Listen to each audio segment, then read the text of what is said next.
guys, in 2017, is the 13-inch MacBook Pro worth it? Well, let's get an impression from a Windows user perspective.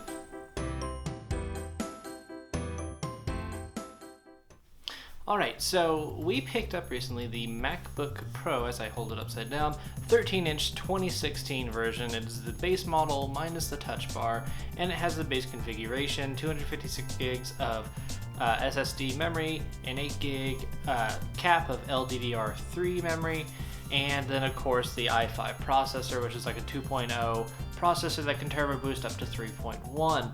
And of course the Intel Iris graphics that are built into this device. So why pick up a MacBook? Well, there are two reasons.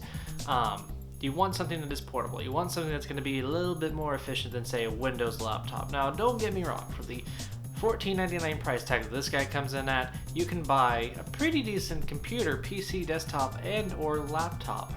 But what is harder to find is a solid build. This is one machined piece of aluminum. And while other manufacturers like HP, Envy are getting there, they're not quite to this level of expertise. I mean, the feeling of just being able to hold this, it's awkward, and just do a one finger open gesture is quite nice. The material feels like it's actually going to hold together, not fall apart like previous laptops that I've had. Now, yes, this is technically underperformance when compared to our workstation over there. That is a full Windows 10 PC with 450 gigs of SSD memory, 16 gigs of the highest channel DDR4 RAM that I can get, an MSI gaming motherboard, and a NVIDIA GTX 1060 graphics card. So yes, this is my primary workstation. It can put out a lot of power, it can throw down a lot of power. But what you don't get with Windows is optimization. Now, this is something that's always been more or less prevalent in the MacBook and Apple section, is that they do know their hardware and software. This is not something that I'm saying out of a biased nature. This is just something that I've personally seen as somebody who owns an Apple iPhone, who's owned an LG smartphone, who's owned a Samsung Galaxy tablet. They just don't hold up. Windows computers, I've gone through 3. One was my first one. It was a Dell Inspiron. It was a hunk of junk, but it did what it needed to do for the first part of college. My second one was my own purchase. That one was fine. I just had to trade it. I just traded in for my stepbrother's Dell XPS model, which was a higher end laptop, which should be more comparable to something like a MacBook Pro. Now, that one did die, which is why I replaced it with this, but like I said, I need something for on the go working, and this is hard to beat for quality. Now, as you guys can see, it has a very, very thin design. It is just millimeters thin. It only weighs about, I think, 3.5 to 4 pounds, if I'm not mistaken. So it is insanely light. I mean, it still has a little bit of heft to it, but it's pretty light.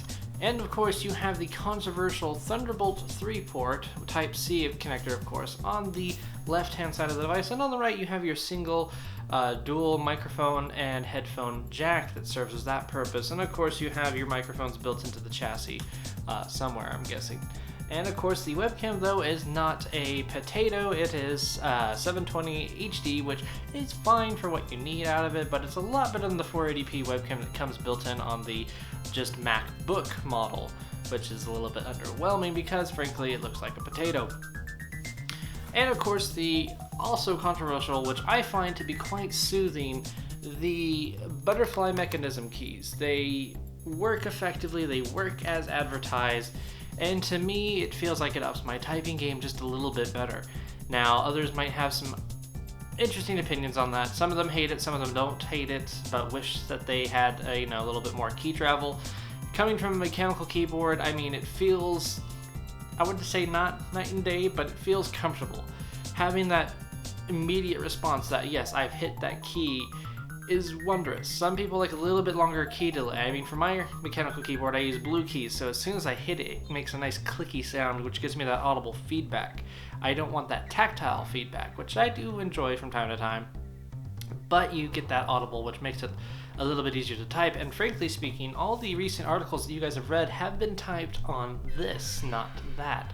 So that's a little bit of a testament to that build quality of that keyboard. And then of course the display is at dazzling 2560 by 1600 display, so it does display 1440p, so I can watch those nice crispy YouTube videos now, and it's pretty nice. And the built-in speakers aren't too bad themselves. They have a nice little bit of underlying bass and oomph.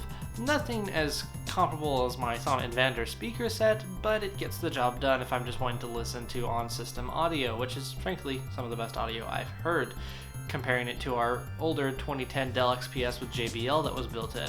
So there is that.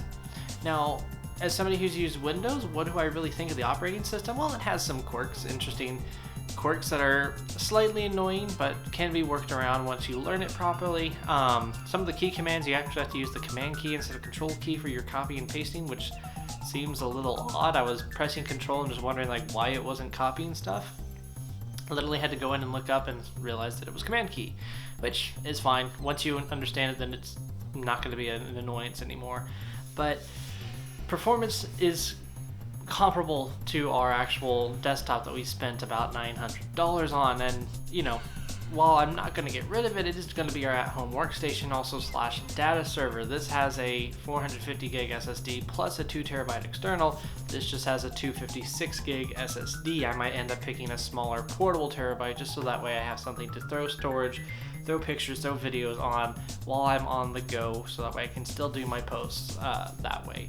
Now, this will be our at convention workstation, so that's why, again, the reason why I decided just to go with Apple for the price point. You can't really beat that price cost to performance. Now, if you're getting into pricing, yes, there is a discrepancy. I mean, is this worth $14.99? I would say no, just because I know the fact that you are still just paying for the Apple name, in which terms you're possibly paying for reliability and performance, but it just really depends on the individual themselves if they feel that it is worth that. Granted, like I mentioned earlier, for that $14.99 price point, you can technically build your own laptop or desktop and have a little bit better performance, but you're not going to have that optimization. iMovie and Final Cut Pro are optimized beyond words for this type of machine. If you've seen videos from TLD or Jonathan Morrison, he did a 4K video edit on not a MacBook Pro, but a MacBook 2016, and it creamed a Windows PC running the same thing. And that's just a testament to actually the fact that they build that software to work perfectly with the hardware, so you get the most maximum performance, and frankly you get a computer or Macintosh that runs phenomenally well.